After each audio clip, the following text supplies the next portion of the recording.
Historians were astounded when workers discovered a secret room in Thomas Jefferson's mansion.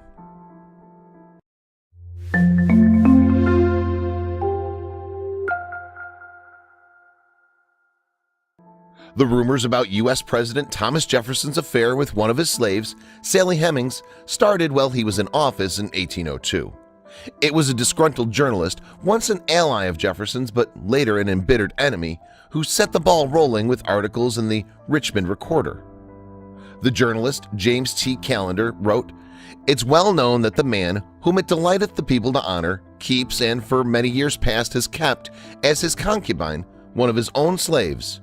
Her name is Sally." The article went on to mention Jefferson by name in case any of his readers were in any doubt who the man was.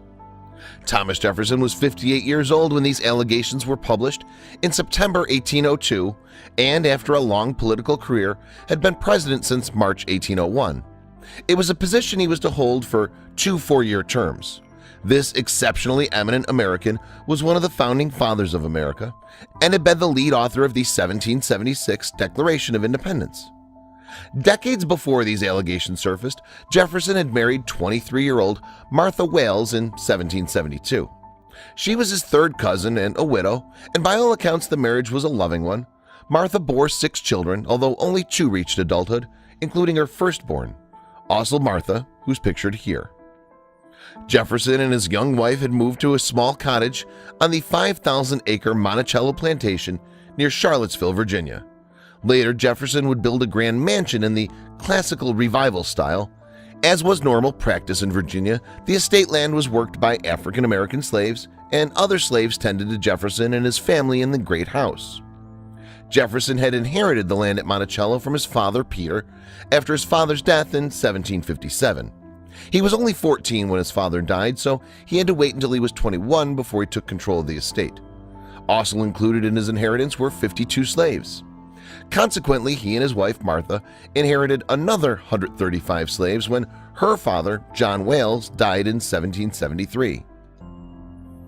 So here we have the central contradiction to Jefferson's life.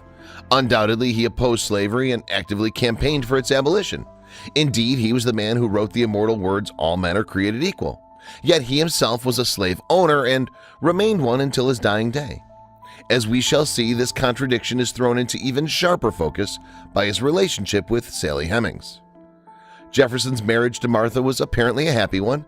She was an accomplished pianist, and Jefferson would often play with her on the cello or violin. But tragedy struck in 1782. Probably weakened by frequent childbirth, Martha died aged just 33 with her husband at her side. Unsurprisingly, Jefferson was deeply affected by the loss of his wife. He spent the weeks after her death riding deep into the countryside, often accompanied by his eldest child, Martha, who was a witness to their depths of his grief. Tellingly, Jefferson's wife had made a death plea with him to never remarry, as she could not stand the idea of another woman bringing up her children, and Jefferson never did marry again. But although Jefferson was never to wed again, that did not mean that his life was without romance. Although it was controversial for many years, most historians now accept that Jefferson had a long-lasting affair with Sally Hemings. Indeed, she had 6 children by him, shown to be fact by DNA testing of the descendants of those children, some of whom are pictured here. Who was Sally Hemings? Sadly, no attested images of her exist today, but we do know quite a lot about her, and some of what we know is quite astounding. Sarah Sally Hemings was born into slavery in about 1773. Sally's mother was Betty, and Betty's parents were Susanna, who'd arrived in America from Africa as a slave, and a British ship's captain called John Hemings. The original owner of Sally's mother, Betty, and grandmother Susanna was one Francis Epps IV. When he died, his daughter Martha Epps inherited the 2, employing them as personal slaves. Martha Epps then married John Wales, who was the father of Jefferson's wife, Martha. Wales took Betty as his mistress, fathering 6 children with her, the youngest of whom was Sally Hemings.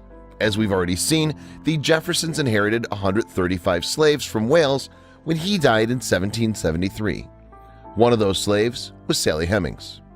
So the astonishing fact is that Sally was a half-sister of Jefferson's wife, Martha, and after Martha's death, Sally became Jefferson's mistress.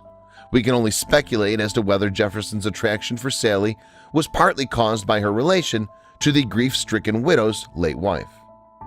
When Sally came into the ownership of Jefferson in 1773, she was but a babe in her arms. Her childhood was spent on the Monticello plantation, although neither she nor any of her siblings worked in the field. They were instead given position as craftsmen of various kinds or as house servants. It was the latter occupation that Sally was to be given. We cannot know precisely when Jefferson's relationship with Hemmings started, but there's perhaps a clue in the time that he spent in France as an envoy from 1784. While there, Jefferson decided that one of his daughters, 9-year-old Maria, should join him in Paris, but she would need a companion for the journey, and Sally was chosen for the role at the age of 15 or 16. Consequently, Sally spent more than 2 years in Paris. If she'd chosen to, she could have left the Jefferson entourage to be a free woman, as slavery had already been abolished in Revolutionary France. But she returned to Monticello and a life of slavery. Sally's son, Madison, later claimed that she had in fact become pregnant by Jefferson in Paris. So by 1789, Sally was back at the Monticello plantation. It's been said that Jefferson enticed her with the promise that any children she had would be freed from slavery when they reached the age of 21. In fact, it seems that her first child died in infancy, but she was to have 6 more by Jefferson. Sally lived out the rest of her life in Monticello, working as a maid and seamstress. She died in 1835 at the age of 61 or 62, living to see all her children freed from slavery, although she never was formally so herself as far as we know. Until 2017, it was believed that no trace of Sally remained at Monticello. But then came an extraordinary discovery in 2017, the Monticello room where Sally had lived. Subscribe button. Thank you for watching.